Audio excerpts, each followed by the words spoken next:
I'm alive, babes. Good. And I stole from you. But you already know this because I told you it as soon as you woke up. I know. I robbed from the one I love the most.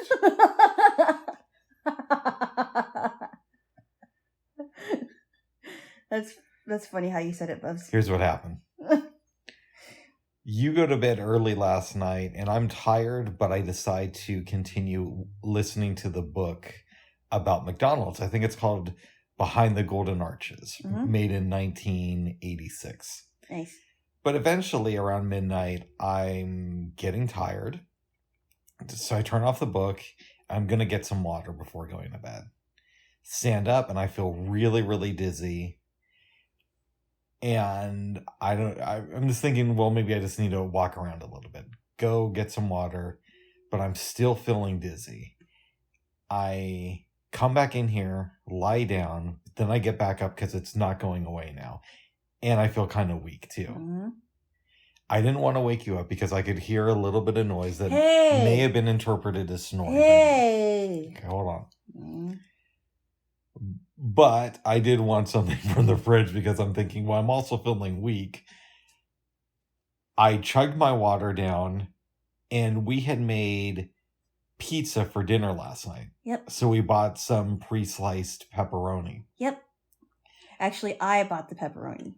By we, I mean you. Okay. Yes. Okay. Yeah. There's no we. I bought all the ingredients except for the dough. Hey, who put the dough together? Okay, that's a big part of it, but I bought most of the ingredients. Hey, who added the ingredients to the pizza? Okay, you did. Okay, thank you. Okay, we got the pepperoni. Yes. I ate a fair amount of that pepperoni. Yeah. And so first I only ate a couple slices, sat down on your couch, and I'm just waiting for a few minutes to see if that made any difference. And it did a little bit, but I'm still feeling out of it, and I can't explain it. Mm-hmm. And that's when I ate most of the rest of the bag of it. Well, and then I decided, why don't we just share the rest of the pepperoni because it's almost gone. And you're like, oh, I think there's like 2 pieces in there. That was this morning. Yeah. Yeah. I have Sirius, as you know. Sirius satellite radio, because I am a Howard Stern fan, even though his show isn't as good as it was back in the 90s or when he first went to satellite. But it's still good.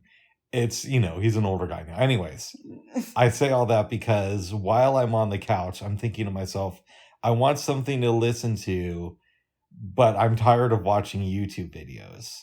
So I turn on one of his stations, and they're airing an interview that he did with Robert Palmer when he's promoting the single Addicted to Love. That was way back. This was in December of 1985. I was just a little one. You were.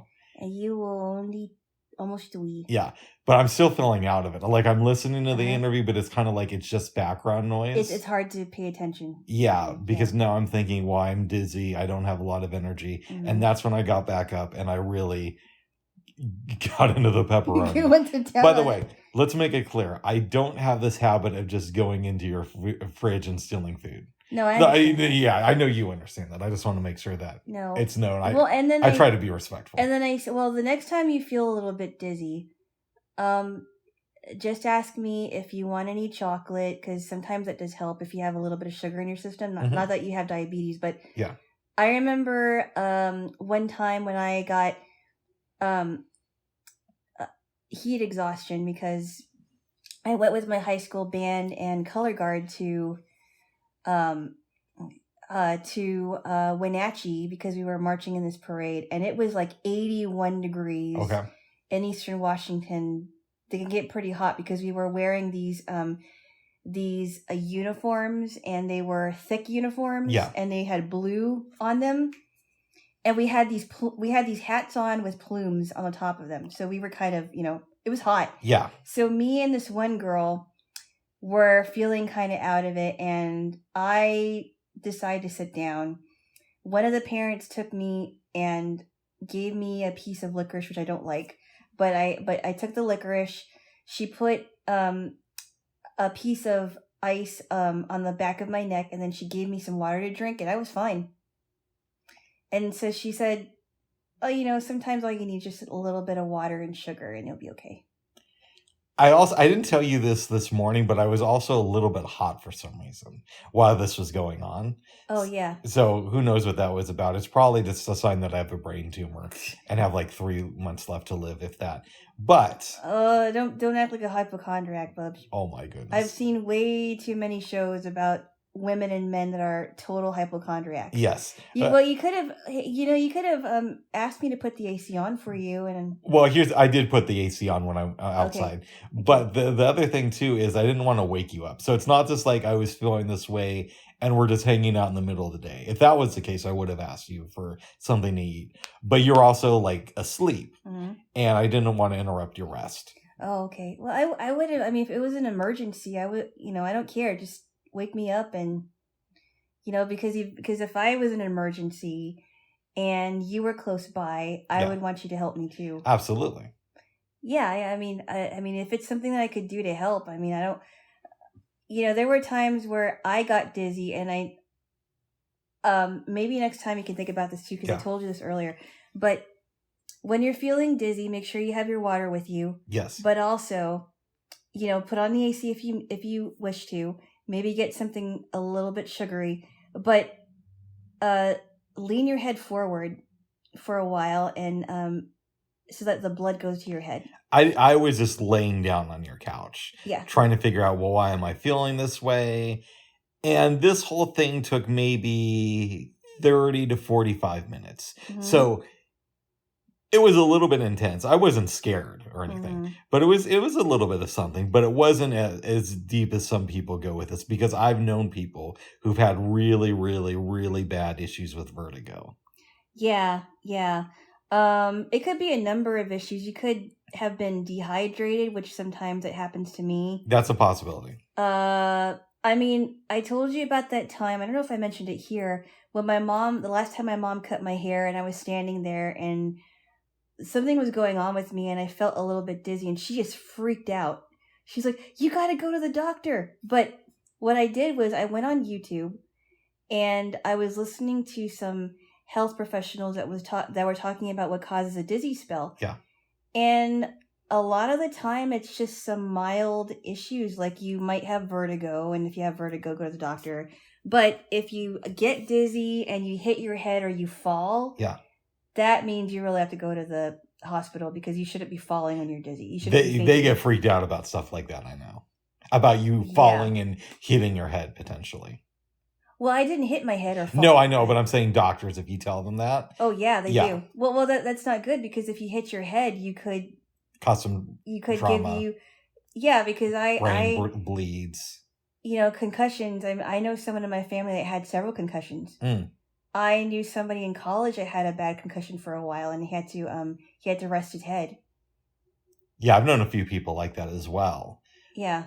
It was an interesting experience, but I did steal from your fridge.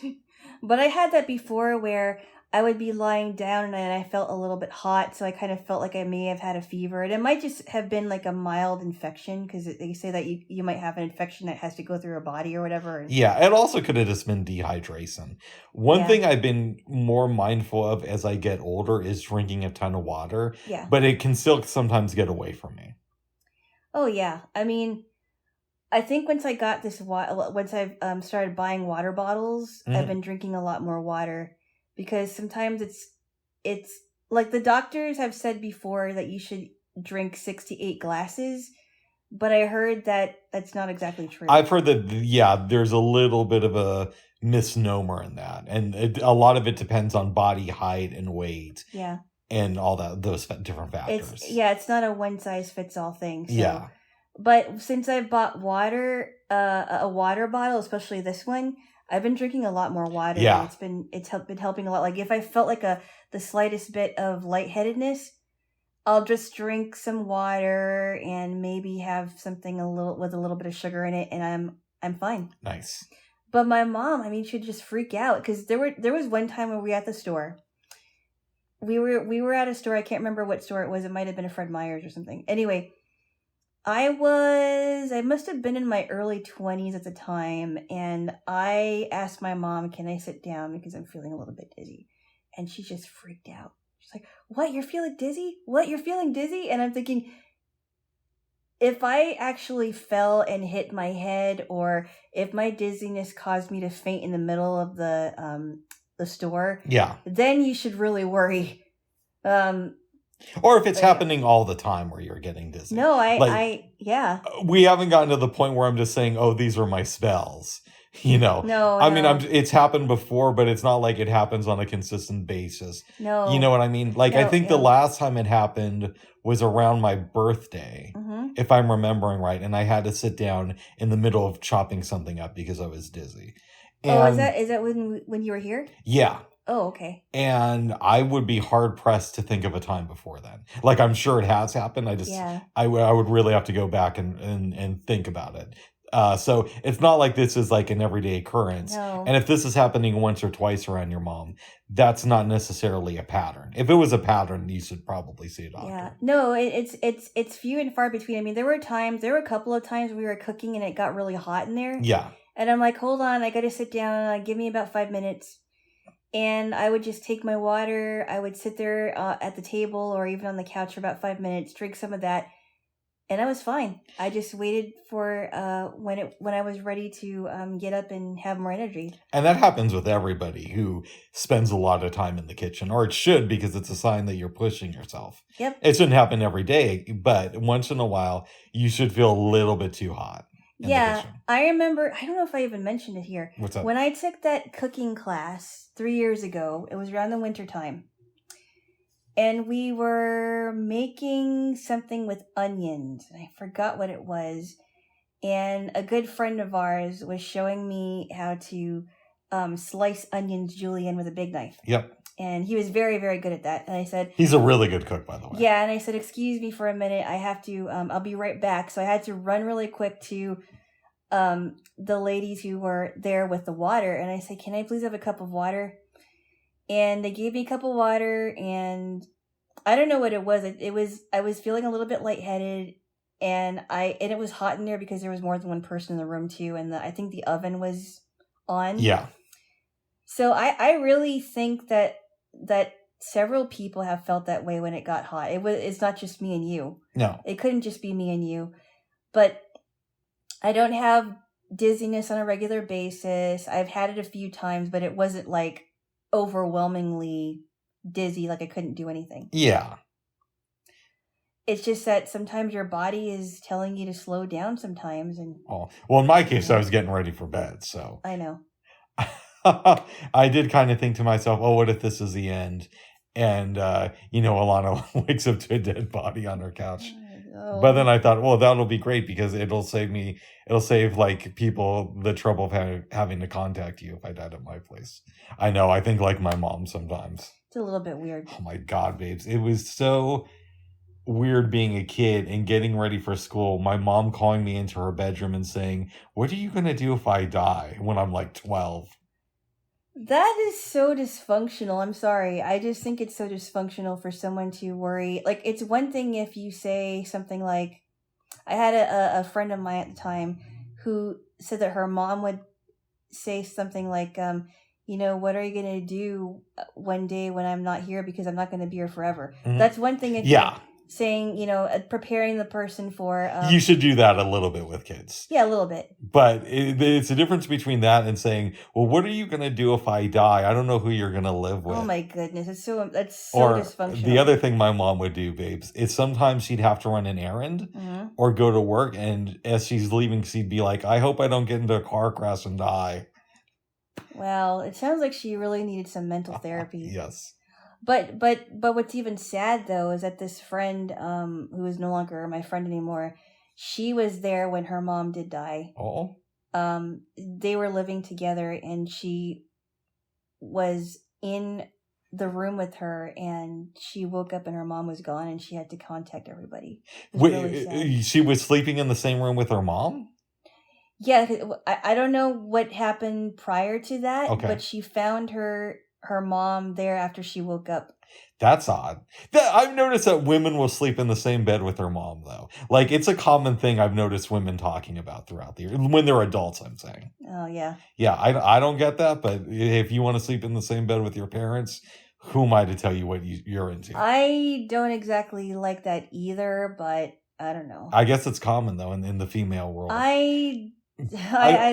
So I don't have a good relationship with my dad, as we've established many times. No, I don't think men usually sleep. Yeah, maybe it's something I'm unaware of, but I don't think grown men typically sleep in the same bed with their dads. But I've talked to more than a couple women who say that they do that with their moms. So But your friend did that?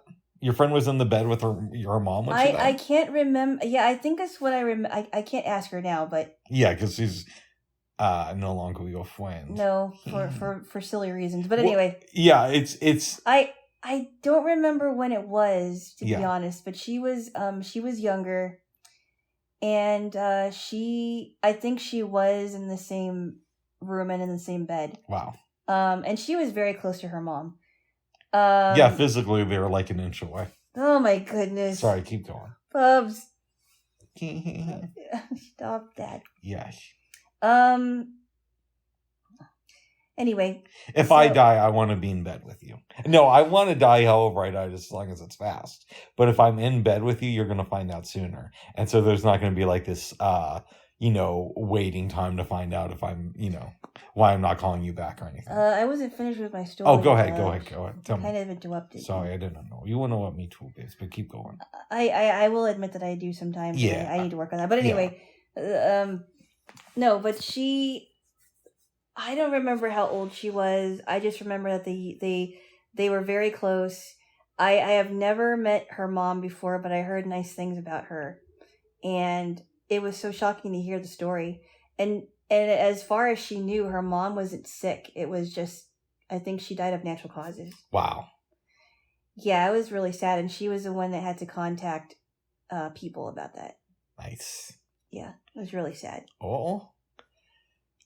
So, like I said, I was listening to Howard Stern while all of this was going on. Mm-hmm. And it's an older episode, so it's, better, but it's also the 80s. So it was still when there was a lot more shtick on the show. So, like, Howard would, and Jackie and Fred would, like, clap after every answer that Robert Palmer gave. What, really? Jackie and Fred? Yeah. Jackie and Fred. Oh, you don't listen? Okay, so no. Jackie Martling used to be a comedy writer on the show. Mm-hmm. And he would, tell these jokes. And Fred Norris played sound effects on the show. And he's still on the show. Okay. Yeah. But they back in the 80s, they did this really annoying thing where they'd clap after every answer, I guess.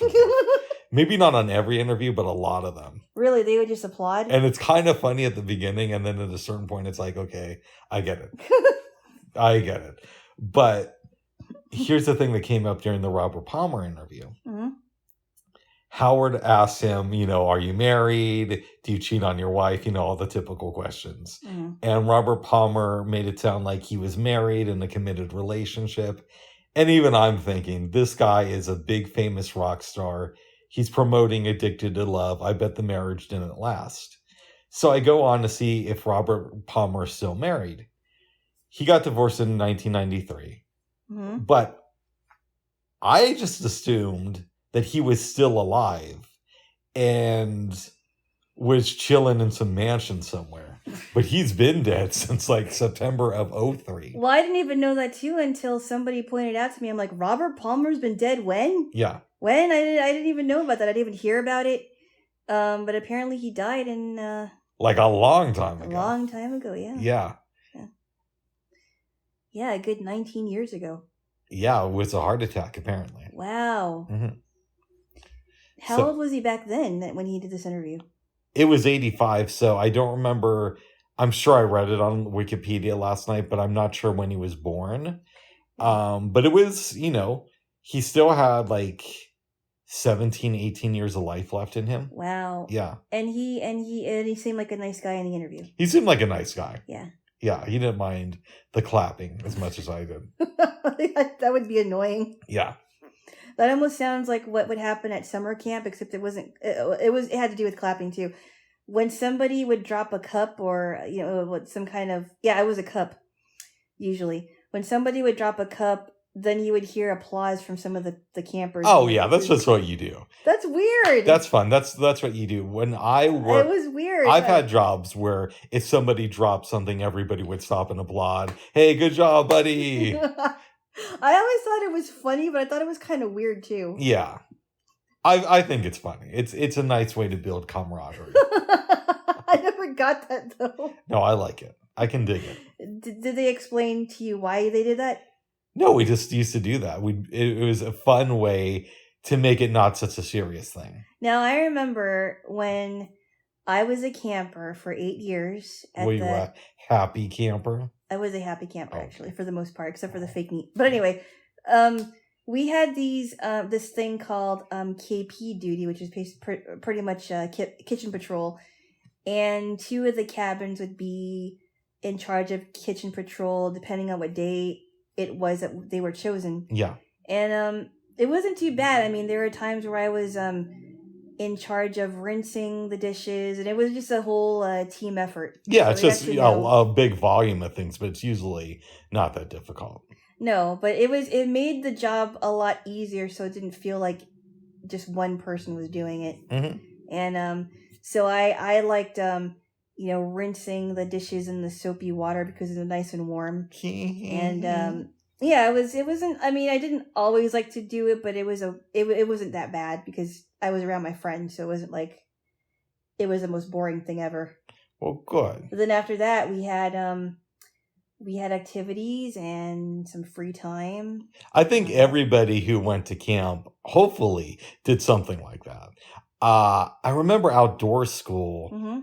I worked the kitchen, I think, one of the days, but I was just like, handing stuff to different people. I really liked outdoor school. Like, it's one of those things that you probably can't imagine me enjoying, but I thought it was a lot of fun. Did you guys have cabins? Yes, we did. We did. And I heard that they still have it. Mm-hmm. But yeah, I heard advertisements. Yeah, for it. Back in my day, it was 5.5 days. Mm-hmm. They've since cut it back to 3 days because a friend of mine has a kid who did it in 6th grade, just like I did, but he only went away for 3 days. Oh, that deserves a week though. Yeah, it's so much fun for kids. I went to a camp in Hawaii for, I think it might have been a couple of days. It was okay. I went to that same camp twice. Mm-hmm. I went with my school. This is in 5th grade, and then I also went with before that, the year before that, a couple years before, I think it was. I went with the YMCA that I was a part of for the summer. As you know, I've helped run a couple of different camps. Mm-hmm. Some for teenagers, one for really little kids, but I don't really count that because it was a day thing, mm-hmm. and a few for adults. And I really like doing stuff like that. The only thing, and this is the caveat, mm-hmm. I don't like dealing with all the people. Oh, yeah? Yeah, because everybody brings their own personality to the table. The people that you're working with. Yes, and the actual campers. And the campers, yeah. Depends on who it is, though, because mm-hmm. some people are like, they're super nice, they're super friendly, and they just want to have fun at camp. I'll tell you one of the most inspiring things I ever heard. Okay. I helped organize this Living with Blindness camp for elderly senior citizens, basically. Mm-hmm. And there was a man there who was 90 years old. Wow. And what year was this at the time? It was a minute. It was so long ago that my mom was still alive. Because I thought of my mom when I talked to this guy. Oh, was that the same camp that you went to when you were a teenager? No. Can I tell you the story? Yes. Okay. Sorry. That's okay. It's the last day of camp, morning, everybody's getting ready to leave. And, I taught mobility mm-hmm. before this, so I gave them some pointers, but I'm also good in the kitchen, mm-hmm. as you know. So I help them, learn their way around our kitchen and how to prep a meal. Mm-hmm. Basic stuff because they're older, but important nonetheless. Mm-hmm. And I'm talking to this 90-year-old man who is really still together. Mm-hmm. And he Pretty said, sharp, yeah. And he said, I really want to thank you for these skills. Now I know how to go forward with the rest of my life. Wow. And I thought to myself, wow, this guy at 90 is talking about going forward with the rest of his life. Yeah. And I felt so inspired by that. Go home, talk to my mom on the phone, and tell her the story. And she's like, oh, that's nice. Oh, I'm going to go back to bed. Did you tell any of your friends that? I don't remember if I did or not. That's nice. Because I was telling it to her like, hey, a 90-year-old learned something and is that is really inspiring. It wasn't to brag on me. It was to brag on him and to point out that you can be older and still look at it like there's time left. And also too, the older can learn the older people can learn from the younger people. Right. And vice versa. Yep. You learn from him, he learned from you. It sounded like it was a mutual learning experience. He was a really cool guy. How long was it when he lost his vision? I think it was a few years earlier. It might have been, and I could be remembering this wrong because this was several years ago, but I believe in his case, it was due to macular degeneration. Macular degeneration. Yeah. And that's common with older folks. I've been hearing advertisements about macular degeneration, and now there's a website for kids to learn about how they can protect their own sight. Nice. And it has activities for kids and their families, and how they can protect their own sight from so that they don't get macular degeneration. Yeah. And I thought it was cool because this older guy, I almost said friend because I'm dyslexic. Yeah. We don't keep in touch, but he learned about it because one of his friends told him about it. And, she was gay, which I think came up in the conversation because I met his friend and she was with her partner or she was talking about her partner. Oh. And I thought, well, that's really cool. It's like, not only are you this older guy who wants to live your life, but you're open to different lifestyles, which older people aren't necessarily known for being, even though I've known some super like lefty older people. And that gave me a little bit of hope because I am a lefty. And I maybe one day I'll be an old lefty. Oh my goodness. Yes. Okay. Yeah. Okay. I know that sounds like a trivial thing, but yeah. So were you were still living in Portland at this time? I believe so. Yes, I was. Wow. Yes. No, that would inspire me a lot, actually. Yep. Because women, I can speak for women because we really. Some women go a little bit above and beyond to keep their youthfulness, whether it's appearance, whether it's whatever it is, whatever you can think of, right? Mm-hmm. So when we get into the 50s, 60s, 70s, 80s, we're like, oh, are we really that, are we attractive? Are we valuable? We think about that stuff. My hair's falling out. I can't hear as well as as I thought that I could. My muscles are hurting. We think about that stuff. Yeah. And it's good to hear that guy at his age is willing to think about it differently and say, you know what, this is just a beginning. That was powerful. Yeah. I'll tell you a story that you made me think of in relation to women getting older. Uh-huh.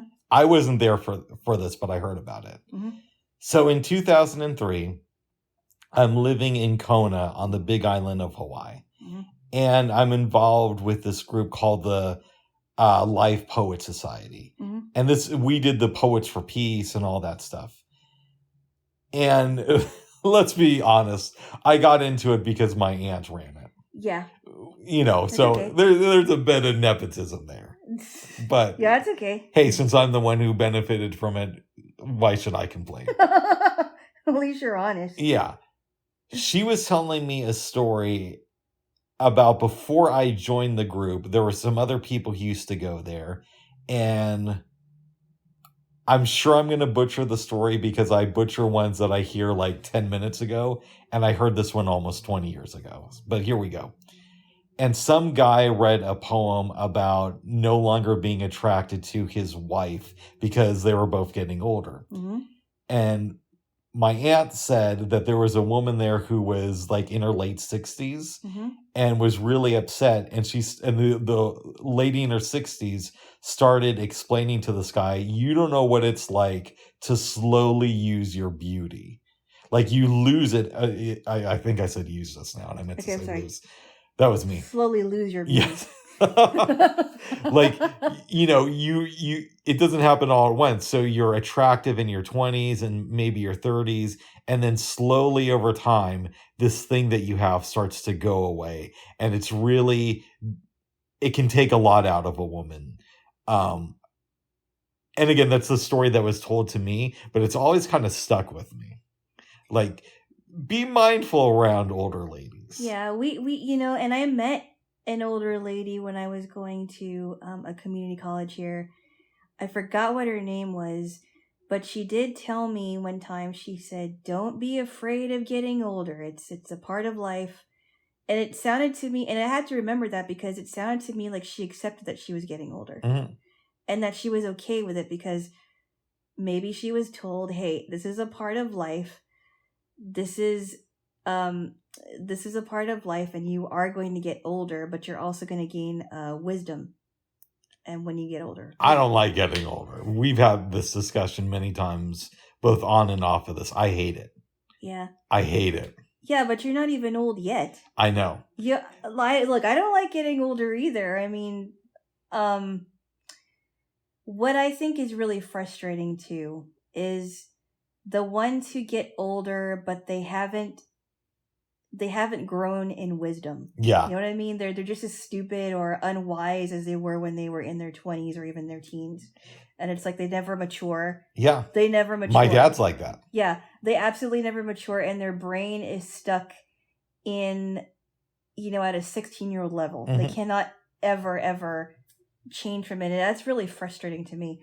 But it's the ones that are older that have so much wisdom, and they've grown and they've matured. They've improved themselves. It's inspiring to me. Yeah, because there's old and just you're shut up. You're just complaining all the time and talking about your stories on TV and not doing anything. But then there's the older people who are kind of cool, and maybe they're not, kicking it at the club every night.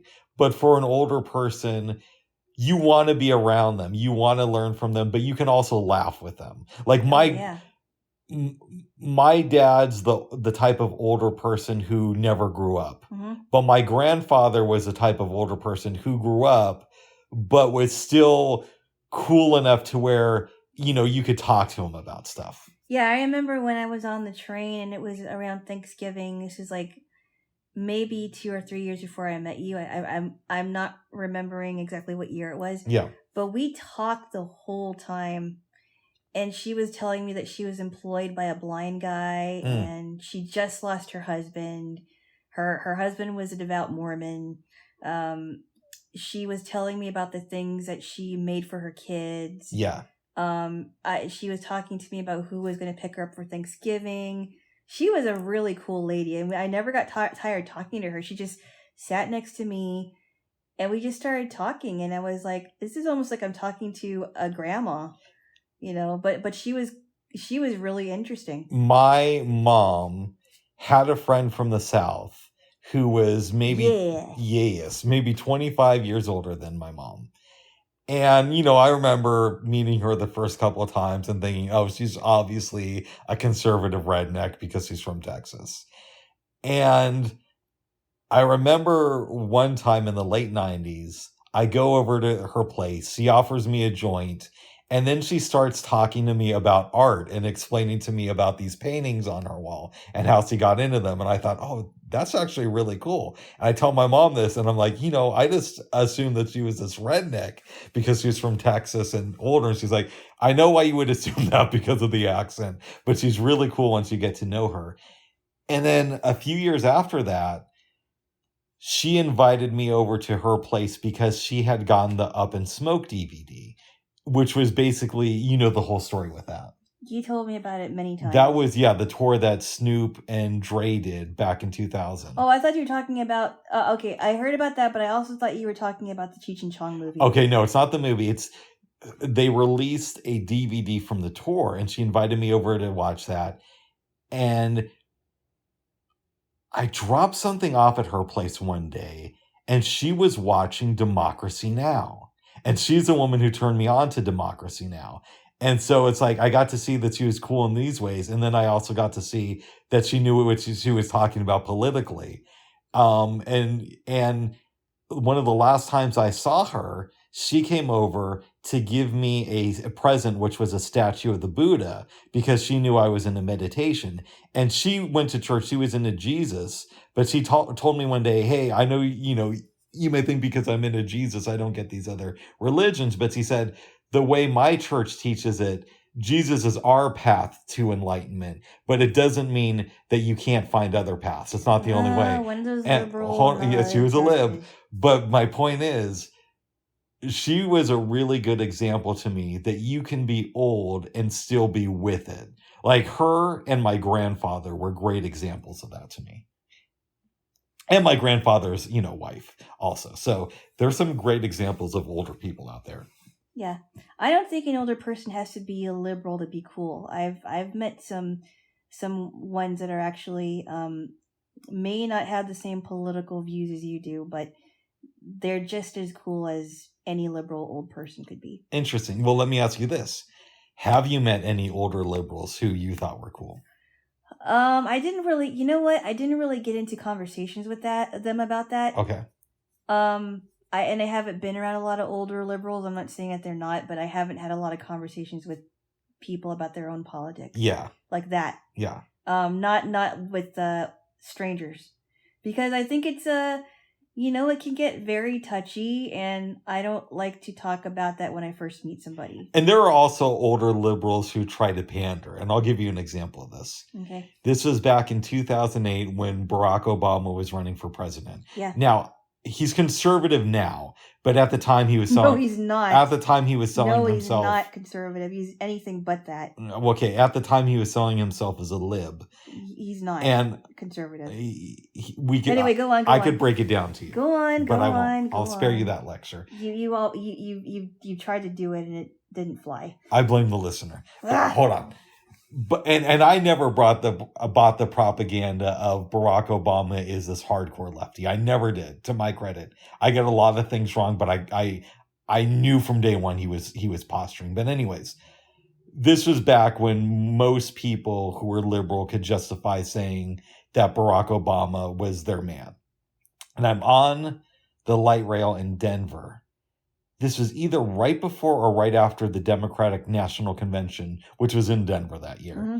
And this old guy is talking to this younger guy about why he supported Obama. Mm-hmm. And it sounded like the old guy was just reading a list of top talking points in the script. So there are older liberals who aren't cool either. But for the most part, I've had good success with talking to them. Older liberals. Yeah, I tend not to go into politics with strangers. Yeah, I tend not to either. It's just not, I mean, I don't really care, to be honest, unless it's brought up. Yeah. So I don't know. And there are also people who aren't like us, who are into politics, but they also just realize it's one aspect of their lives. But I mean, there are some people that I've met that are older than me, maybe like 10 years or even more than that. Yeah. That are for that are with me when it comes to freedom and things and liberty and things like that. But there are some things that I wouldn't be into with them. Yeah, people are complicated. Yeah, they are. They can have very diametrically opposed views. Yeah, but you can find. I mean, there are older people I've met that may lean a little bit more to the left, or maybe they didn't support my candidate or whatever. Yeah. But we can find common ground, and that's why I truly believe that I don't think that politics should be the end of excuse me. I don't think that that people should use politics to end a friendship or whatever kind of relationship, family relationship. And by the same token, I know Trump supporters who are liberal on other stuff. I've known Trump supporters who are for gay rights and for the legalization of psychedelics. I don't personally get it, but it goes to show you that people can be, complex, as we all are. I don't get it either. I've talked to people that may not have supported Trump either, but I would agree with them on something like not getting opting out of certain medical procedures. Yeah, because I don't want to be forced to have a medical procedure if I don't want one. And it's always more interesting when you talk to somebody who lives in that gray area, where they're the Trump supporter who has gay friends and wants their gay friends to succeed, or they're the Trump supporter who wants mushrooms legalized, which I never got, and I never met a supporter like that. But I know a couple, actually. That doesn't mean that that there are supporters like that, which I think is really weird. But I do too. But they're the people who are interesting to talk to because they don't just fall on like the political, they're hardcore Republican or they're super lefty. They fall somewhere in the middle, and I find that more interesting because that's how I am. I'm not a Trump supporter, but I'm for gay marriage and psychedelics and all that stuff. But you also don't think that Trump supporters should die either. No, I don't. And I have some conservative views, and that's why I think I'm attracted to like the gray area so much. I don't know. I mean, I don't know a whole lot of people that are like in the middle because I don't quite understand it. But that doesn't mean that I can't get along with any of them either. Yeah. So, I mean, I haven't met a whole lot of them, but good. I'm sure that I can get along with, we could find common ground without having a shouting match. Yeah. And it's the ones that really frustrate me, Bubs, are the ones that are so they're so unwilling to listen to different ideas from somebody else that their only way of attacking them is attacking people's character. And I kind of blame TV for this. Yeah. Well, the internet too, but TV was first in the sense of, obviously I'm not going to watch a lot of Fox News or Newsmax, but also the same goes... They're not the only networks, by the way. I'm sure there's others, but you know what I mean. They're the most popular on that side. But I also... No, they're not, actually. Oh, they're not the most popular? No, a lot of conservatives have left both networks. But I would say the Fox News as ratings goes. I don't know about that. I think they're plummeting, to be honest. Okay, I don't know the numbers, but what I'm trying to say is it also goes with MSNBC. When you tune into any of these talking head channels, almost always you're either going to hear people either agreeing with each other 100% of the time, or you're going to hear some sort of a shouting match. And that's why I think podcasts are so good, is because you can hear people. Sometimes it'll get a little bit out of hand, but oftentimes you'll hear intelligent people just having discussions with each other. And I prefer that a lot more than just people yelling back and forth. It's like, I was watching TYT the other day. Of course. Well, hold on. I was getting really excited because Anna was going to debate Dennis Prager on the air. Mm-hmm. And Dennis Prager is this old conservative talk show host out of LA.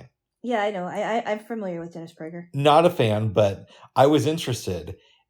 And I love Anna. I do. But she loses me on some things. And I felt like she was going in a little bit too hardcore with Dennis Prager. And Dennis wasn't arguing with her. She was arguing with him? Yeah, honestly, I'm not a Dennis Prager fan, but I thought that he came off a little bit better. Mm-hmm. And that's a shame because I felt if she just gave him a little bit more breathing room, it would have been much more of an interesting conversation. I know that you don't know much about Dennis Prager, but I have heard him interview people on his show. I've heard him be interviewed, and he's not the kind of person that would just talk over somebody. Yeah, and I thought Anna made better points, but the way she expressed them was what I had the issue with. Yeah. But you would agree that there are some people that once they know that their argument isn't holding, yeah, they'll start to attack the person's character. Yeah, I don't think that was the case with her. No. But I hear what you're saying. No, not with her. I mean, it may not be with her, but you're talking in general. In general, yeah. The people that really frustrate me are the ones that are not even going to listen to your idea. They're going to say, "Oh, well, you're this because you support so and so." It doesn't even matter who it is. Yeah, and it's like, come on. I gave you the, or you gave somebody the fair, the benefit of the doubt by listening to their idea. Yeah. Even if you didn't like it, even if you were just, I can't believe this person. Exactly. But to go and attack their character like that, I think is so childish. Yeah. If you want to, by the way, I've seen Anna debate people and do a lot better job. If you want a good example of her doing a great job debating somebody, I really like the way she handled Ann Coulter when they had a debate at Politicon. And I'm not a fan of Ann Coulter. When we met, you were. Not exactly. I wasn't too sure about her. I kind of thought she was one of these, like, pseudo-conservatives, if that makes any sense. Oh, I do remember when we met and you said that you wanted to read some books from her. No, I didn't. Yes, you did. I never said that, did I? Yes, you did. And I'm not just making this up. I do remember you saying that. I thought maybe I was thinking about it, but I don't remember. I'm not really like a super fan of hers. Nice. I'm kind of thinking that maybe she's one of those like pseudo conservatives who says that she's conservative, but it's only for accolades or whatever. Oh. I don't know. I kind of think she's one of those like talking heads who looks good on the outside, but bad faith actor. Something like that. Oh, if that makes any sense. The litmus test keeps changing there, Jaylo. It does. Yeah. It does. Yeah. Yeah. Today it's, But I honestly do not remember me saying that I wanted to read more books. Oh yeah, I got cringed when I heard that, so that's how I remember that. Because I was like, ooh. I don't think it was her. I wasn't really interested in reading any. No, you told me. So I can almost tell you the exact time when it was. We were hanging out at the burger place back when I was a vegetarian. And I was asking you your news sources, and you're like, a friend of mine will sometimes call, and he'll get me this, Fox News. And then I said, is there any book, and I'm already going cringe, is there any books from any political insiders you want to read, or writers, or however I phrased it? And you said, I like to read some Ann Coulter sometime. No, I don't remember saying that. Yeah, I remember that specifically. I do not remember saying that at all, and you can't really prove that I did. I'm telling you what I remember, and I remember thinking to myself, I got to get you some Noam Chomsky. Or Noam Chomsky. Oh my goodness, Chomsky's good. Yeah. But anyway, I have since changed my view on Ann Coulter, so yes. I don't think I'll be reading any books from her. Oh. Yep. Yeah. Well, I never liked your babes. I like that she's anti-Trump now, but you took a while. I just didn't I wasn't like a super fan. Nice. But you like it when anybody's anti-Trump. Yeah, but there are people who are pro-Trump that I think make interesting points, even if I don't agree with them. Okay. Yeah. That's good. At least you have some nuance. Yeah, again, there's a difference between agreeing with somebody and maybe understanding where they come from. The thing I have an issue with on both sides is bad faith actors. And I know that term can be like loaded because I think Alex Jones uses it too much, but the idea of somebody just having a political view because they think it's the thing to do, but it's never examined. Yeah, I totally get that. I'm with you on that one. I have massive disagreements with my friends who are Trump fans, but if I think that it's in good faith, like there's some logic behind it. Like they're actually sincere about it. Yeah, even if I might think their arguments are a little bit silly, if they sound well thought out, then it's like, okay, I get it. It's not my thing. Yeah. I remember. I'm gonna sort of reference the chat line a little bit. Yeah. I remember where I got into this conversation with a guy who didn't agree with me politically, but he said, the reason why I wanted to talk to you about this is because even if I didn't agree with you, you seem very sincere about it. Yeah. And that is a good thing. And I said, yes, I'm very sincere about it. I'm very passionate about what I think and believe. And we were talking about a certain person on the line that I don't like. Go ahead. And I was explaining to him why I thought he was a coward. And I said, this is why I think he's a coward. Every time I've asked him for proof that what I said was wrong, he never gave me proof. He never gave me sources. All he did was attack my character. And he makes it personal. all the time. Yeah, that's not a good look. No, it isn't. But it's like, so I have Trump fans who I respect, even if I disagree with them. But then there's other people in my life. Mm-hmm. I know I've said this before, but I have one relative who is always on Facebook, show the birth certificate. Where's the birth certificate for Obama? It's either that or Trump is the new God.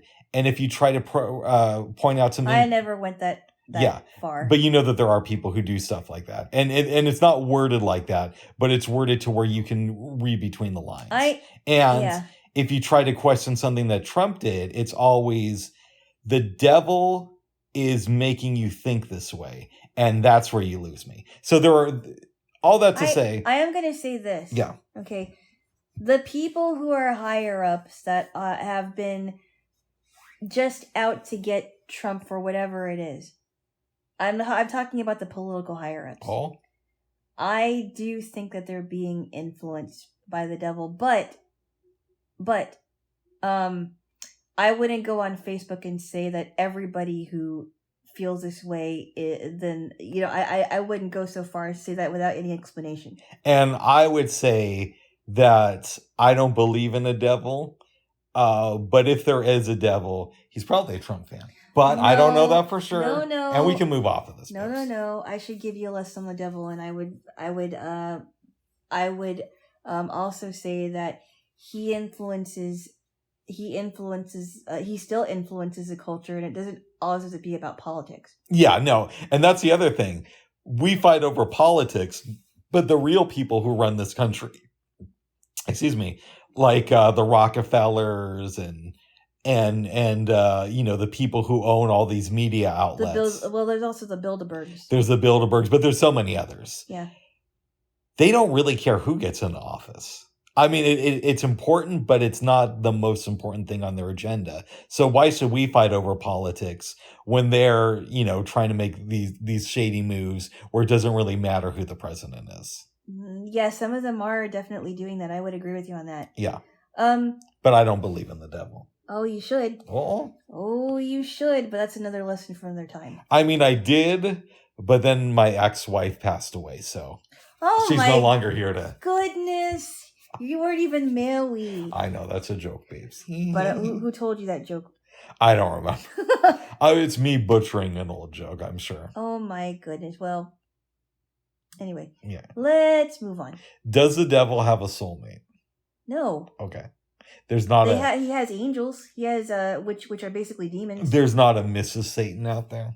No, Bubs. Okay, you're mocking. I thought you're mocking. Okay, I love you there, Jaylo. Mocking, give me a kiss. No. Why not? I don't kiss mocking boys. Neither do I. Give me a kiss. No. Yeah, come on. Why? Because you need one. I'm doing this for you, babe. I give you one earlier. Okay, well, I'm giving you one now. Oh my goodness, stop it. Bubs. You. Did I told you that the devil thing, we don't have to go on with the devil anymore. What? I was going to tell you another thing where somebody said, oh, that's just the devil, but it's not a political thing. Oh. But we could, go on and on. Well, I don't like when people just blame the devil for everything. Well, I think that there is truth to that, but I also think that they shouldn't blame the devil for things that they did because they made their own choice. Yeah. And yeah, the devil can influence people, but if you let the devil influence you, he can influence you. But ultimately, you made a choice to do something bad. You shouldn't have done. And also, if there is a devil and there's a God that loves everybody, who's all powerful, who's letting the devil do all this stuff to people? The people are making that choice. God's not making it? No. God. No. Listen. Let me explain this to you. All right. God created the angel Lucifer, who became the devil because Lucifer rebelled against God and wanted to be like the Most High. That wasn't God's fault. That was his doing. He wanted to step out and be like God. And so he was cast down from his position, and he was cast out of heaven, but he could still roam heaven and earth. Okay. I don't know enough about theology, but you also believe that God is the most powerful thing in the universe. Absolutely. And so God could easily stop the devil and choose not to. Yes, but there's a reason why he isn't stopping him now, because prophecy has to be fulfilled. And I don't want to get into Revelation right now because we need to talk about other stuff. Yeah, and somebody could change their prophecy, but... What? You're mocking again, Bubs. No, I'm not. I'm saying, why didn't God do a different prophecy? Well, Bubs, that's not how he works. There's some things that need to happen before the devil is no longer able to deceive anyone. Oh. Now, let's move on. Now, let's move on. Oh, tickle. You see, Bubs, God loves people, but he wants some of them. And that's why I mean that all right, give me a kiss. Much studying is required, Bubs. All right, give me a kiss. No. Yeah, give me a kiss. No, don't take that. That's the recorder. Ooh, it's just like my iPad. Yeah, give me a kiss. Bubs. What? You be good, boy. I always am, babes. Okay. Well, I'll just say, before we move on, I'm glad you're feeling better. I'm glad I didn't have to call the ambulance. Yes. And that's happened to me a few times, but it wasn't like so many times where I had to be hospitalized or anything. You know what story I'm thinking of from my childhood, babes? And I'm not even sure you know this one. Okay. It's a Friday night, and I'm guessing I was around 9. Okay? Now, my mom usually worked Friday nights because she was a nurse's aide at the time. Yeah. And she went down to a phone booth because, of course, we didn't have a phone at this time. Wow. And she called in sick. Okay. She comes back and she's like, I'm really not feeling well. And she keeps saying this. Now, we're at like 10 o'clock at night. Mm-hmm. My sister says, well, Mom, if you're not feeling well, we should probably go to the hospital because I can't drive and we don't have a phone here. Yeah. Okay. So like 10:30, 10 o'clock at night, somewhere around there, we get in the car and we go to a free clinic because we did not grow up with cash. Yeah. You know. So that was like that was kind of like an emergency, urgent care, right? So we go there, and I can't get this out of my head. We're there for a few hours. There's a lot of different people there. And I remember at one point hearing an elderly lady scream, "Get your hands off of me, I'm a mother." Yeah. I believe she's talking to the doctor. Yeah. And that's always stuck with me for some reason. Wow. Yeah. Really? Mm-hmm. Yeah, but where were her kids? I don't know. I think she was probably a crazy lady. She might have been a crazy lady. Yeah, but still, that was like very powerful. There was a guy, Bubs, I gotta tell you something, and then we should get off of the hospital visits or whatever.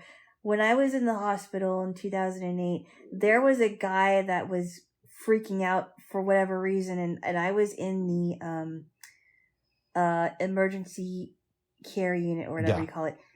And this is before I went to upstairs to oncology. Mm-hmm. And this guy was just freaking out, and he took out his IV, and it freaked out the doctors and the nurses.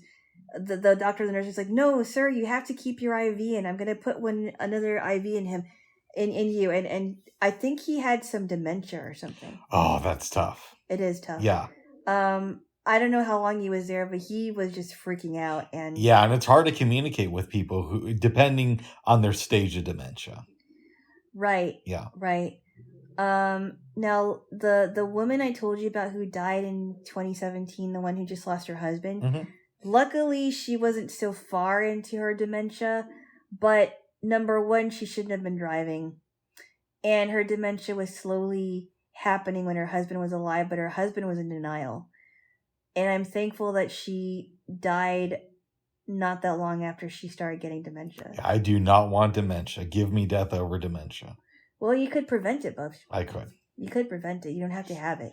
Nice. It doesn't have to be a death sentence. You could actually prevent it, I'm sure. Well, good. But if for whatever reason I'm too late and I get dementia, I want you to take a knife and... No, I'm not going to do that, Bubs. I'm not going to cut your head off. No, what I want you to do is when I'm asleep, take a knife and cut one of my arteries. No, I can't. I don't even know where it is. It's like right around my neck area, like right around... No, I'm not going to do that. Why not? I'm not going to be the one to kill you, Bubs. I can't do that. Why? Yeah, you can. No, I don't, Bubs. I don't have the heart to do it. Oh.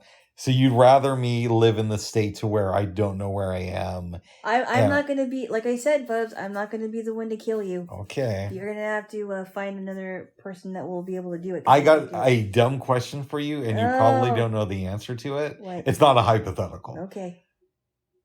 We have doctor-assisted suicide in Oregon, but I know that there are a couple of rules. I'm pretty sure you can't participate in that if you have dementia. So, like, if I get the diagnosis from my doctor, could I just say, hey, I want to go out through doctor-assisted suicide, or is that illegal? I'm pretty sure it's still illegal. I don't even know. You have to talk to a doctor about that, and I personally would not be for it. No. Oh. I couldn't. No, I just could not support that. Wow. Hey, if I actually care about human life, then I would also care about how somebody died. But yeah, but you should also care about the quality of that human's life too. Yeah, but I don't think that a doctor-assisted suicide should be your only choice either.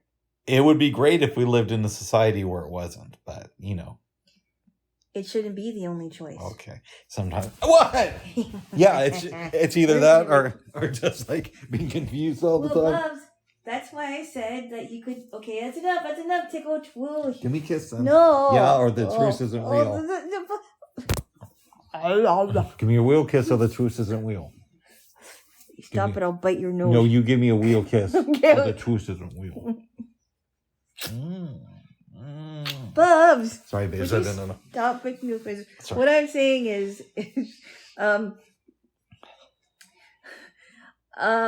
I personally think that now we have so many different. Now that people are talking about dementia and Alzheimer's, I'm sure that there are ways to prevent it so that you don't die with it. Right, but what I'm saying is, if for some reason that doesn't work on me, and I get it, I want to go out quick. Well, I'm not going to be the one to kill you, Bubs. Right, but you got to support my decision. Oh. Either that or you got to be the one, my primary care provider, and make sure I get all my medicine, my Robitussin in the morning. Robitussin? Yep, and you got to... Robitussin is a cough medicine. Well, it also is used for Alzheimer's now. It just came out today. No, it didn't. Okay. But also, people with... maybe. Yeah, and also people with Alzheimer's, babes, they get really violent sometimes. So, like, if I... And I'm not doing this unless I actually get Alzheimer's disease, but you got to be ready and take, in case I take some swings at you or something. So think about that. Oh my goodness. No, seriously, there are people. No, I understand. So people get really violent if they don't get their way, or if they don't, they can't find their stuff, or or if they don't even remember you. I mean, they can get really violent, and that's a little scary. Yep, I could get violent with you, babes, when I get dementia. I don't want to get dementia. Well, then I think there's a way to prevent it, Bubs. Well, but if we're not successful at that, Bubs, all right, stop it. I'm sure I'm not. This is a very depressing conversation, and I really think we should move on. We should, babes. We should. But first, your man Glenn Campbell.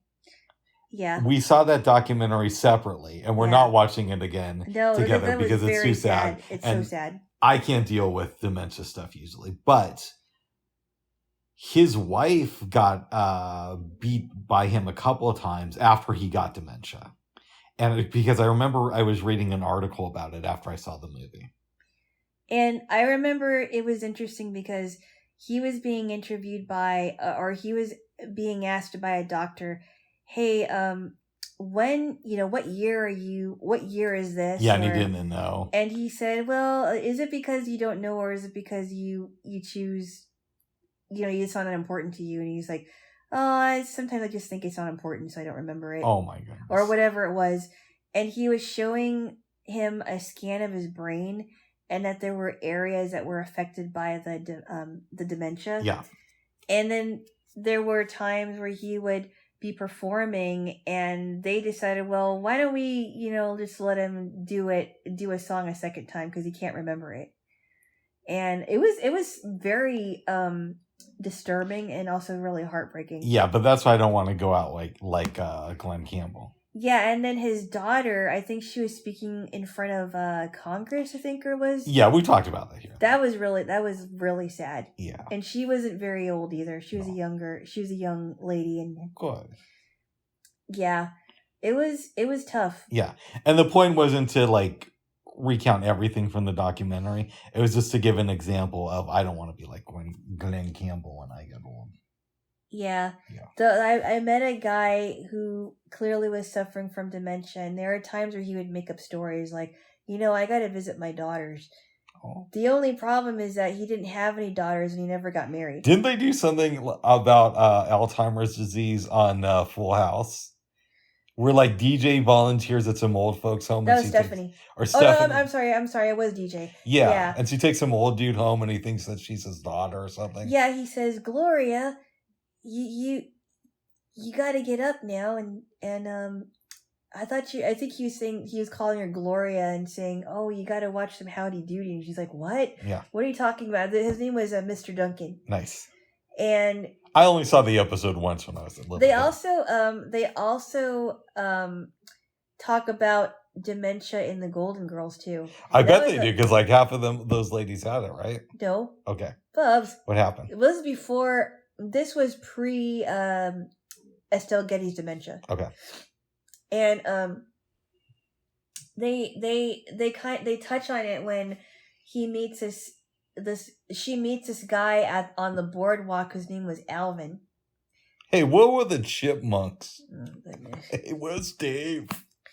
And hey, where's Dave? He was acting really weird the day after, and they were just arguing, and there was one time where he just got so upset that he started crying, and she's like, "It's okay, you just cry. I'm sorry about that." And he just, because he didn't understand why his mind was doing that to him, and then Dorothy talks to his daughter and says, he sometimes he has his good days, and he's not, and she had to tell Sophia that he's not going to get over this. It's a permanent thing for him. Oh, yeah. You would think that Sophia would already know about dementia, though. But Bubs, what?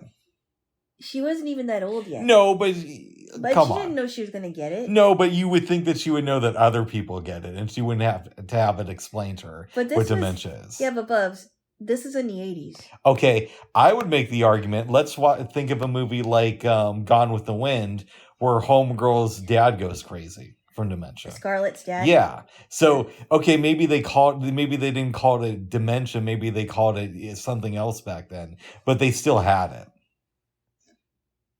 They didn't know what it was, though. Okay, but they had a vague idea of what it was. And they could have, you would assume that Sophia would have known other people with it, or she's getting old, or she would have read books about it or watched some TV shows. Mm-hmm. And she wouldn't have had to have her daughter teach her about it, who was like 90 herself. Oh my goodness. I love B. Arthur, but she was kind of older at the time, too. She was in her, I think she might have been in her 50s or 60s. Wow. All those ladies were old. Yeah.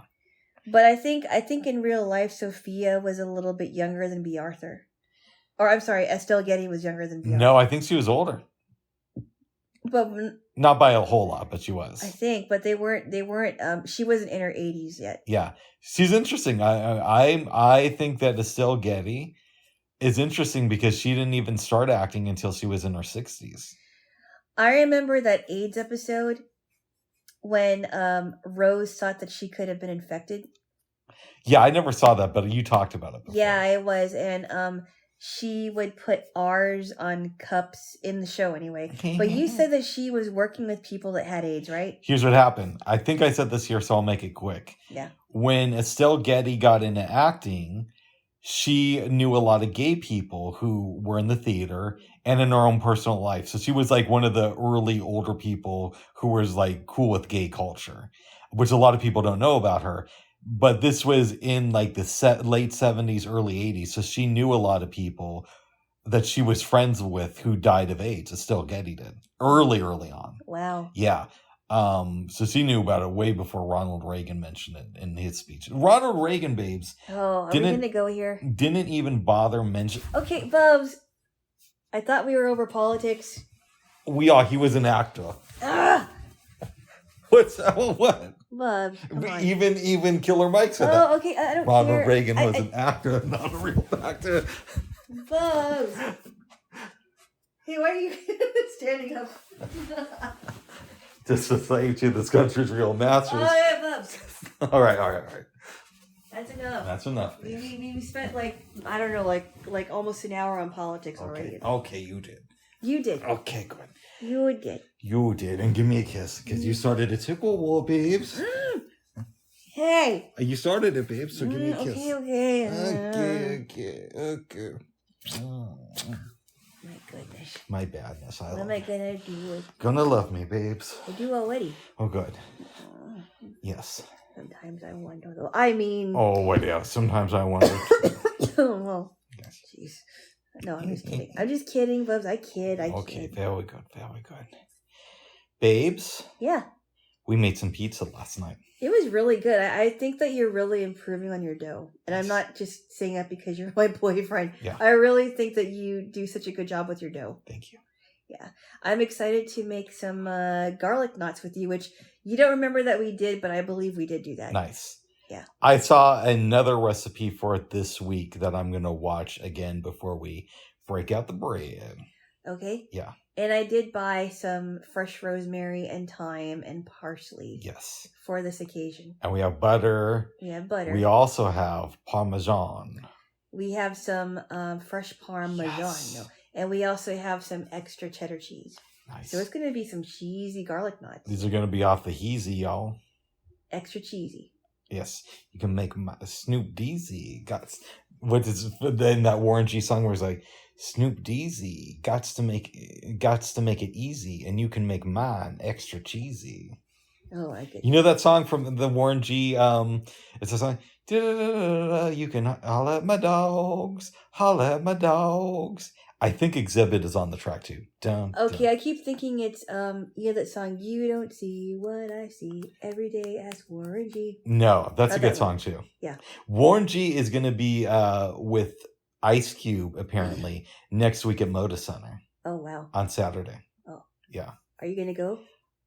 I've thought about it, but who would I go with? My Jaylo doesn't want to see Ice Cube. I'm not really an Ice Cube person, to tell you the truth. We'll see what happens. Okay. Yeah. I don't mind if you go alone. I might have to just so I can see Warren G. Okay. Yes. See him regulate without Nate. I know it's gonna be tough, isn't it? I can't believe Nate's dead. I didn't even know that he was dead until he told me that he was. I'm surprised because he'd been dead for a minute before we even started dating. I didn't even know about that, but I don't keep up with the rap world as much as you do. That's okay. Anyways, cheese bread is coming, y'all. Cheese, garlic, nuts. Yes. Nuts. But after we made our pizza, Jaylo? Yep. We watched a movie starring Gene Hackman. We're also going to have adobo with our stuff. I just forgot to mention that. Yeah, that's right. Yeah. But that's later tonight. Yesterday. Yes. Last night, rather. We watched a Gene Hackman movie from the 70s called Night Moves. Yeah, it was interesting. You want me to give the recap? Yes. Yes. Go ahead. I'll make this super quick. Okay. Gene is a detective. What's his name? Do you remember? Harry Mosby, he's married to Susan Clark, who played Ellen Mosby. Harry Mosby, married to Ellen Mosby.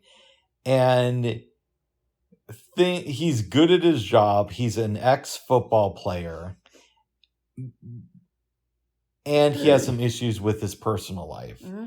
He gets hired to track down the daughter of this rich lady who I think used to be in cinema films. Arlene Iverson. Yeah.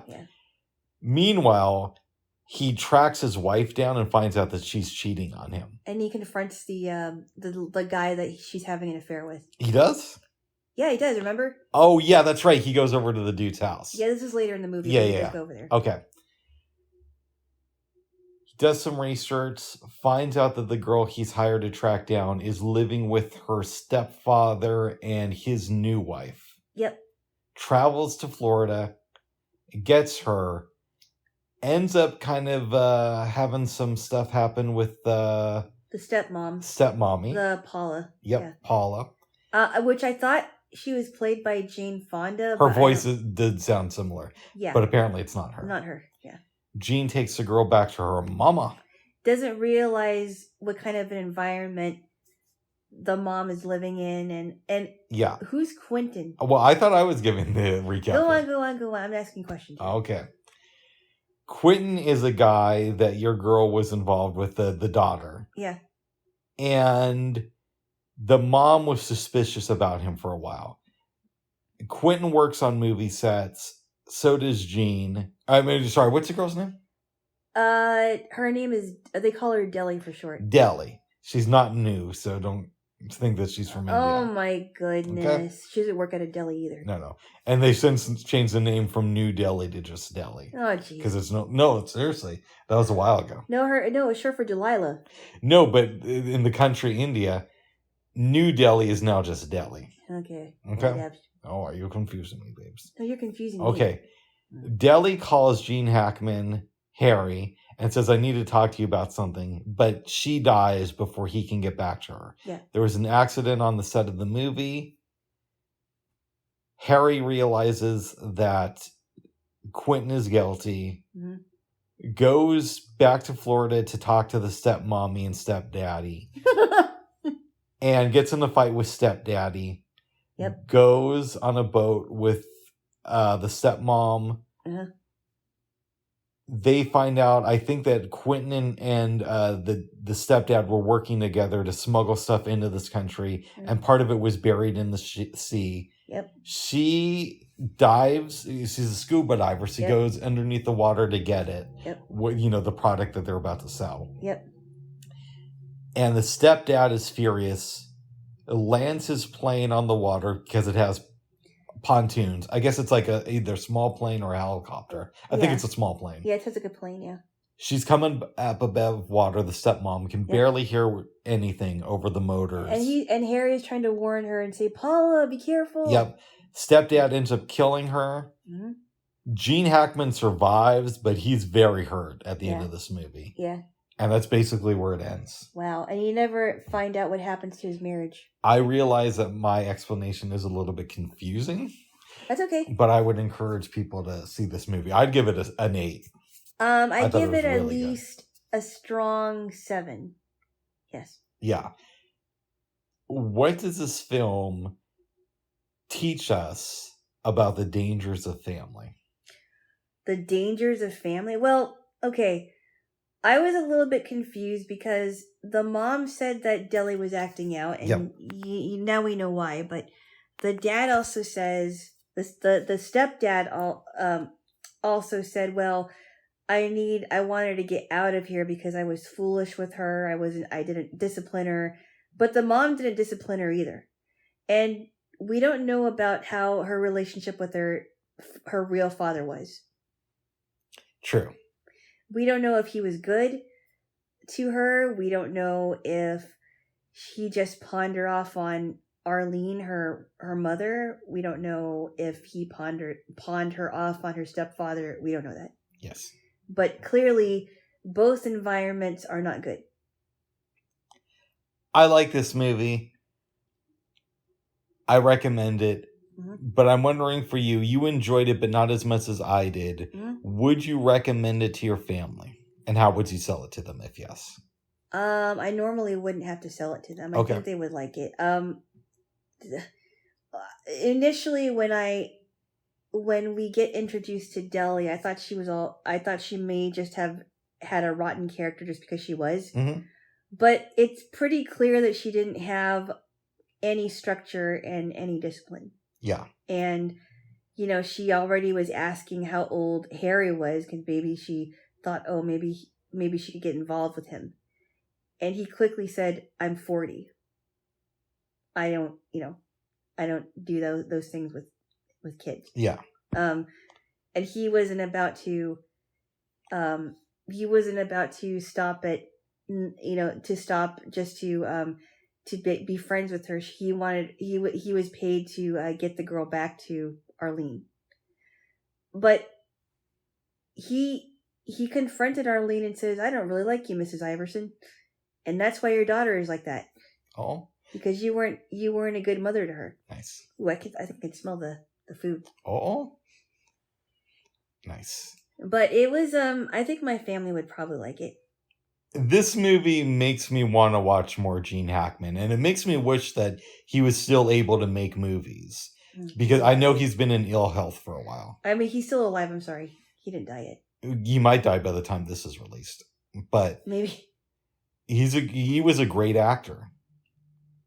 Yes. I like Gene Hackman a lot. He's not my favorite actor, but I do think that he made some cool films. He was funny in Young Frankenstein, I will say that. Yeah, and he was good in Crimson Tide.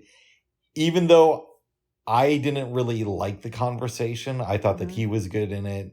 He was good in Get Shorty. He's good. I thought that you didn't watch The Conversation. I did. I have a copy of it. Oh, okay. I didn't realize that.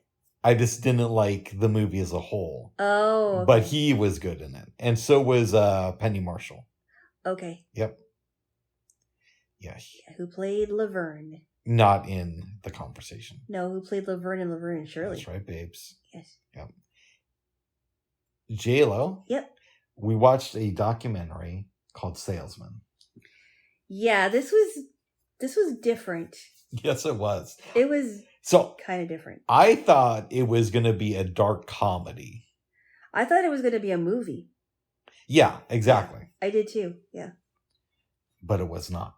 No, it was a 60s documentary about 3 men that were working for this Bible selling business, which I thought I didn't even know that they had them. They were selling Bibles like they sold like how people sold encyclopedias. Mm-hmm.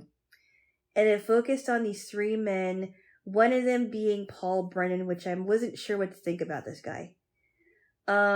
He seemed like the kind of guy that wanted to use this business to peddle Bibles just to get money out of people. It didn't seem like either of those guys believed in their product, and it didn't seem like they really cared about the families. All they wanted was money out of them. And in fact, they would try to cheapen the sale of it so that they can get more money. Like, oh, would you want to pay it in 6 months? Yeah. Would you want to pay it in a year? We'll even lower the price. It just seemed like it was all peddling. And even the guy that was in charge of the company was saying, I'm tired of being sick and tired of people making excuses not to sell this product. We have a job to do. And even the one of the men that was speaking in Chicago saying that, it's not about peddling Bibles. It's about doing something for others and not making it a commercial thing. But it seemed like these 3 main guys, all they really cared about was the money. And it's also, if you're a Bible salesman, you have to tell yourself that you're not peddling a product. Uh-huh. But you are, because why would and I know that their selling point was these Bibles had really cool artwork in them. Yeah. But why on earth would somebody buy a Bible when they can get one for free, even back then? Oh, yeah. I mean, and people were giving out Bibles for free. Yeah. They could even go to a church and get a Bible for free if they were available, because they would want, and they also used the argument that the Bible creates a good foundation, and I believe it does, but they were focusing on the artwork, and they were saying, hey, look at the pictures. I knew a lady that took a lot of solace in these pictures. Yeah. But I'm thinking, if you wanted to sell that to a little kid, they would be more interested in the pictures and the words. And I think by then they were just so tired that they were going to do anything. They were going to sell it anyway to get money out of these people. And I felt kind of uneasy about that. Yeah, it was a very strange documentary. I think I liked it, though.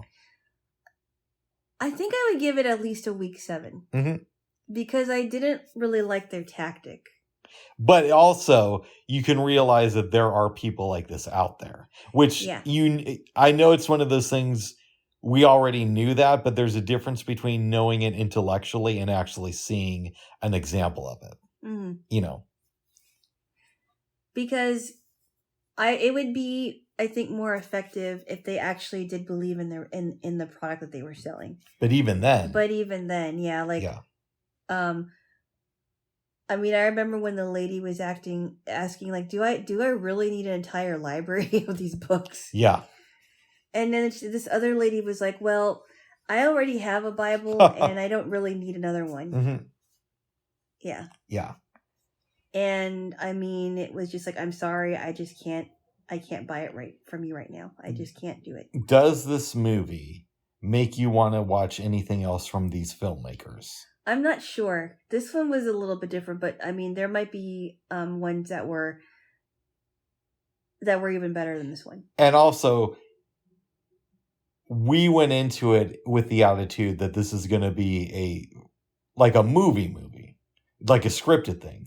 So it's possible if we had gone into it with the attitude of we're watching a documentary that's a little bit older, it would have been different. Like, okay, so I know you're not a Michael Moore fan. I know. But I think even you will agree he changed the way that documentary films were made because there wasn't really a lot of humor in documentaries before he did it. So I look at documentaries a lot like there's before and after Michael Moore. Mm-hmm. And this was definitely before.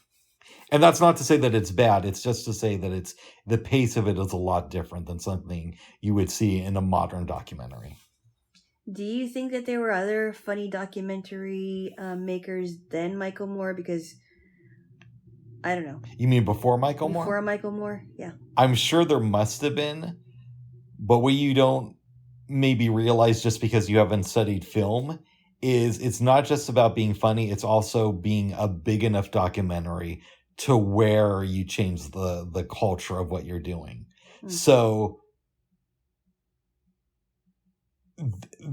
yes, I'm sure there was, but they weren't as commercially successful. And when you draw as much publicity as Michael Moore did with Roger and Me and with later films, you show people that you can change the landscape as opposed to just doing a documentary that gets watched at a couple film festivals and basically disappears after that. Huh. That's why he's so important to documentary filmmaking. And also bad, because a lot of people do a bad version of Michael Moore too. Okay. Yeah. Interesting. Yes. Huh. Yes. Would you recommend this to your family? I don't know. They might like it. Oh. I don't know. Yes. I'm not sure if they would like it, to tell you the truth. Because they're God-fearing folk. Well, not every one of them are. But, oh my goodness. Okay. At least they're not practicing it. Oh. I don't know what they would think about this one. I mean, I kind of liked it, but I kind of didn't. Yeah. That makes any sense. I feel the same way. I mean, there were things I liked about it, but there were things I didn't like about it. So. Mm-hmm. I don't know. I agree, babes. Yeah. Yes. It's a tricky one, this movie. Yes. Yeah. Yes. It's funny. I'm thinking of them as characters, but they're not. They're actually real men that were doing this. Yeah. And one question that I normally would ask you is, what impact do you think this film had on their lives? But it's almost irrelevant because documentaries weren't as popular back in the 60s.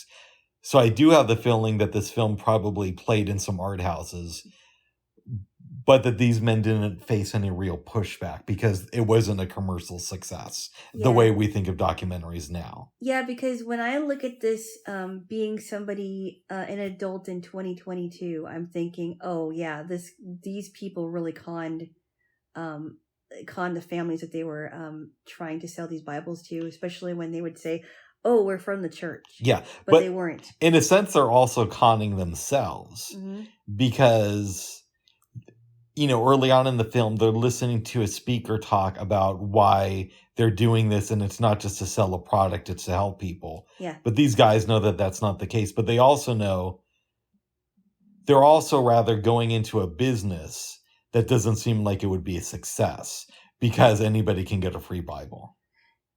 Yeah, I don't know. I mean, I thought that the speaker this is just my opinion. I thought that speaker really was passionate about selling these Bibles. but I don't think that they hired the right people to sell them. I think he was too, but I think it's also because he's lying to himself. You think so? Yeah, because you don't need to sell a Bible. If you're going to be a salesman, you could sell something else like, food franchises or cigarettes, or you know what I mean? But also, and if your goal is to help people and to be a good Christian, well, why not do something else with the church? That is true. I mean, a lot of churches do serve food for free to the homeless community. They do the Gideons. Have you read about the Gideons? No. They've been a group that have been giving out free Bibles for a long time, and that I think they were the ones who put Bibles in hotel rooms. Okay. Or you could also become a psychologist and provide, therapy through the lens of Christianity, whatever that would have looked like back in the 50s. There are Christian therapists out there. So I'm just saying, that's why I think they're not conning just the people that they're trying to sell to. They're also, in a way, getting one over on them, on themselves. That could be true, and that's probably why the Bible selling business probably went out like that. Yeah, I'm sure there's probably still somebody today trying to do it. I mean, there are Christian bookstores, but I don't even know how good they're doing now. I don't know. I used to go to one to get free candy. That's all. Yeah. We call it Christian candy. Oh my goodness. We would. Was it chocolate? No, it was like these breath mints. Oh, really? So I think I told you this. Me and a friend of mine back in the day, like maybe 2001-ish, we would get together and go to malls to get the free samples. And there was this Christian bookstore, I want to say it was in the Pioneer Square Mall, that had these like refreshment candies that we'd go to. So they would be like breath mints. Yeah. Okay, so J.C. Penney, and I think there's still some J.C. Penney's that are still around. Very few, if any. But they had occasionally they would have something called the sweet sale on Saturdays. And I knew that what they would do is like I think they were targeting women. Okay. Because a lot of women like to shop, right? Not everybody, but they were targeting women, and they would say, "Oh, and for the sweet sale, you can get a free chocolate bar." I was just reminding me of that. Nice. It was pretty enticing. Oh, good. And I'm like, I don't want to go to the sweet sale just to get a chocolate bar, but I just thought it was kind of clever. Nice. They were telling a story about a Bible salesman in the McDonald's book that I'm reading right now. Oh, are you talking about the Jewish lady? Yeah. And she goes up to the office. Ray Kroc's secretary, June Martino, saw her and listened to her story and thought it was so interesting that a Jewish woman would be selling a Catholic Bible that she introduced him to some people in the office, and her husband, the lady who was selling the Bibles, ended up starting a McDonald's and making a lot of bank off of it. So she decided to go in and sell a franchise McDonald's. She started selling hamburgers instead. Yeah. I wonder who got the great idea of putting pancakes in there. I don't know. Cakes. I don't know, but she was able to sell these biblical beef patties. Wah, wah, wah. Wah, wah, wah. Heavenly hamburgers. Oh my goodness. Bubs. What? Whatever. Well, babes. Yeah? I know you want to get a snack. I was actually thinking about that, Bubs. Is there anything else you want to say? No, no, I don't think so. I could talk about this tomorrow, but there was something I was going to talk about, but tomorrow. Was it about me? No, it wasn't about you. Oh, was somebody did you wrong? No, I thought I had a dream last night, and I don't remember what it is now. Oh, I think it did involve you, but I can't remember what it was. Yeah, if you can't remember, then we can't talk about it. No, I'm sorry. Oh, that's okay, babes. All right, give me a kiss. Okay. And we'll wrap it up. Oh my, okay. Bubs, right. Would you stop Give me making a real kiss, babe. Stop distracting me with those weird noises. All right, babes. Okay. Bye-bye for now. Bye-bye. Bye-bye.